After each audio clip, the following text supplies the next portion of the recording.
Is Wayfinder going to be a pay-to-win game? This topic is fairly hot so close to the game's release, and nowadays the line between pay-to-win or not is very blurry for most people, and I think became a very subjective thing around games. So instead of me telling what it is, let's dive into what exactly you can purchase in Wayfinder and how it will affect your game, and by the end of the video you should have a clear idea whether it is pay-to-win for you or not. So the very first thing to get out of the way is that Wayfinder is going to be a PvE only game, so there will be zero PvP involved, and so there is no direct clash between players when it comes to the character power. All activities in the game will be either solo or cooperative, where you help each other during missions, but there will be no competition of any kind, and I want to stress this as for a lot of people this is the only thing that matters when it comes to in-game shops, so if you're in this crowd, know that it's all PvE. So what can you actually buy in the shop though? We still have limited information on this topic, but according to the developers, in Wayfinder you will be able to unlock all weapons and characters in-game through purchasing them through the shop.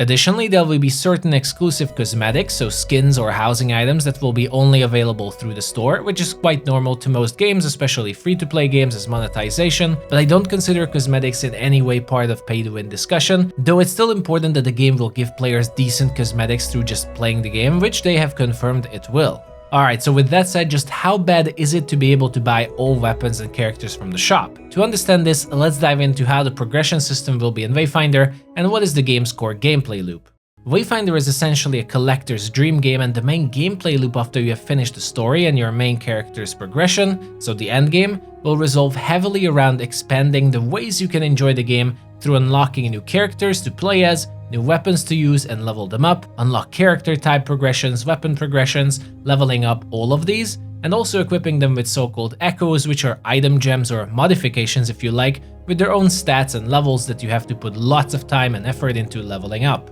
So to clarify, in Wayfinder you will mainly unlock characters and craft them, unlock weapons and craft them, farm different echoes to equip characters and weapons with, these things you cannot even buy in the store in the first place, and you will be leveling each of these up separately all the way to the maximum level to diversify your gameplay and tackle challenges. That is pretty much the gist of it for the moment in early access, and this should already give you a good idea whether the shop is pay to win or not, since the shop will only allow you to gain access to characters and weapons immediately, which of course is a considerable amount of grind in itself, since you will have to figure out how to craft characters and weapons, then you will have to grind the rare materials for them, and eventually craft them down. But all of that is basically available to everyone for free through gameplay and zero time barriers apart from, well, having to play the game. But the main portion of the game, and possibly by far the most of what you will do in Wayfinder, the leveling, so boosting your character to maximum level, boosting your weapons to maximum level, and gathering, fusing, and leveling dozens and dozens of your echoes, is all available through playing the game and not purchasable in the store, so essentially there will be zero power upgrades you can buy. Now, as a final note to this portion here, if you allow me to share my own opinion, this system I personally do not consider pay to win for my own playstyle. I generally don't care about others having things a bit sooner than I do, but most importantly, if anything, I call this pay to remove fun, and let me elaborate why. Wayfinder is all about horizontal progression. Eventually you will reach endgame and there wouldn't be new challenges or incredibly difficult character goals you want to achieve, and a large portion of the game will be about encouraging you to try new ways to enjoy and play the game, and unlocking and crafting down the different Wayfinders is going to be the main way to achieve this long-term progression and enjoyability of the gameplay loop. So the way I see it, if you purchase the weapons or characters from the store, you are literally removing content from the game that you're supposed to do, and will reach that inevitable boring part of the game where there's just nothing to do. And why on earth would you want to do that unless you just want to go on playing other games? So that is pretty much my opinion on the matter of whether the store itself is pay to win or not. But before we end this video, there is another important section to talk about, and that is the structuring of the current Founders Packs and the teaser of what is to come to the game in the form of reward towers and heroic versions of your Wayfinders or heroes. Now, to fully explore the monetization aspect of Wayfinder, we also have to take a look at the Battle Pass system, the so-called towers that will be available every 3 months during their seasons, and also the Founders Packs available during the early access period. The battle passes in Wayfinder are going to be exactly like most other games, except a little bit fancier looking through a reward tower board game you'll progress on, and just like most battle passes, there will be a free version and paid versions of this battle pass, having a difference of either unlocking 25 items through the free one or 100 items through the paid version. The one singular really cool difference compared to other games though is that in Wayfinder, once you buy a battle pass, it will forever remain on your account to complete it, even years down the line, and you can gather them, so that's a cool thing to reduce FOMO. Now here comes a tiny bit of sketchy part though, as those 75 items of difference between the paid and the free version of the battle pass on the other hand will include many materials and crafting items for the game you will be able to use to upgrade your characters and items. So in this way you do actually purchase power that others won't get as fast as you, but keep in mind that you cannot purchase levels in the battle pass, so you will still have to put in hours of gameplay to complete it, but nonetheless you will still get more materials from it than someone who plays only with the free one. Additionally, as each season is released, new characters will also be featured in them, and the premium battle passes will have guaranteed items in them to allow you to craft those characters down, but it is essentially same as the store, you just gather them earlier than others, it isn't really a power upgrade. So in this aspect of the monetization of Wayfinder, there is indeed a certain level of pay to win involved. How much, it's impossible to tell since we do not know how the reward towers look like or how the crafting and upgrading of the game will be or how grindy it will be,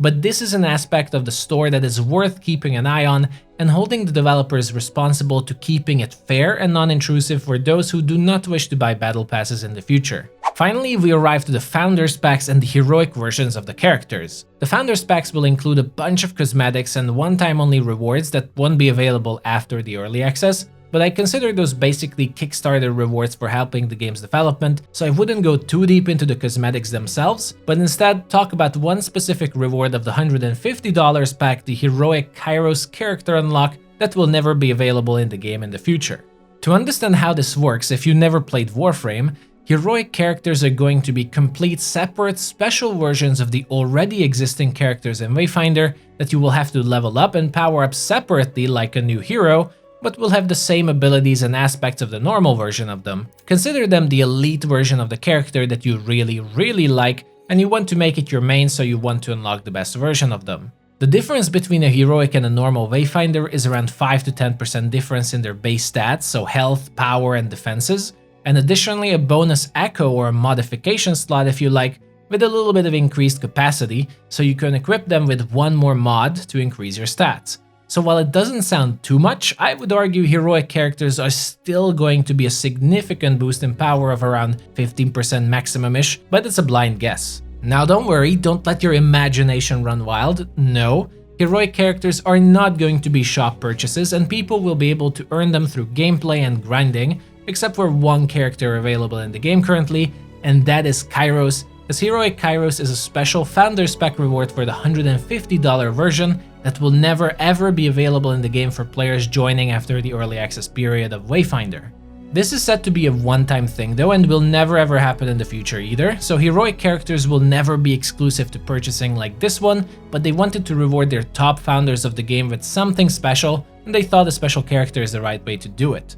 Now while this part of the plan is arguably going to be a bit controversial, honestly I have no real opinion on it. There will be over 100 characters eventually in the game, so just one being unavailable doesn't bother me too much. It is a matter of which character is going to be your favorite, and if it happens to be Kairos, well, I do admit that will suck. But for everyone else it isn't a big deal in my opinion, and you will still have access to the normal character, which is almost identical. It is certainly going to feel like minor pay to win during the early access since there will be no other heroic Wayfinders available, but it is a whole different matter of character and weapon balance, so there's more to it than just the normal or heroic characters, and eventually there will be heroic versions of others too, and it won't matter as much as on day one. So I would say those are all the parts of the game I think it's worth to talk about when it comes to the monetization. So in summary, you will be able to purchase all weapons and characters in the game, but you won't be able to level them up through the store, which will be the majority of the game, so you're only removing content by buying unlocks in a way.